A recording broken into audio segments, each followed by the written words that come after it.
First tonight, the conflict in Libya, where forces loyal to Muammar Gaddafi are mounting a concerted counterattack against rebel-held towns. There's been fighting near the capital Tripoli, while opposition forces to the east have suffered their first major losses since the uprising began almost 3 weeks ago. The United Nations Secretary-General has accused Colonel Gaddafi of using disproportionate force, mainly on civilians. Middle East correspondent Ben Knight reports from Ras Lanuf in eastern Libya. For the past few days, the fighting has gone the way of Libya's rebels. Yesterday, Muammar Gaddafi's forces hit back hard.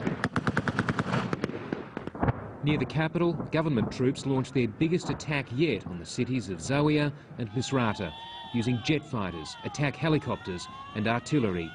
There was heavy fighting, and the regime claims to have retaken the towns, but the opposition forces say they're still in control, although they are still surrounded.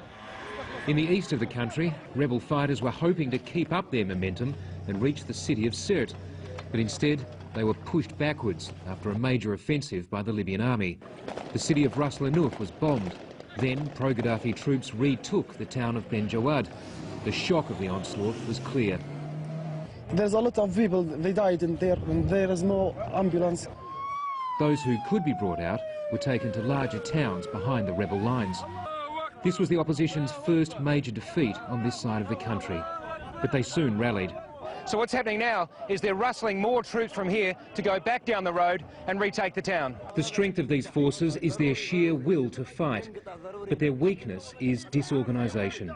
When fighters did leave for the front, it wasn't in a coordinated force, but in small groups, some climbing on as if they'd made up their minds at the last minute.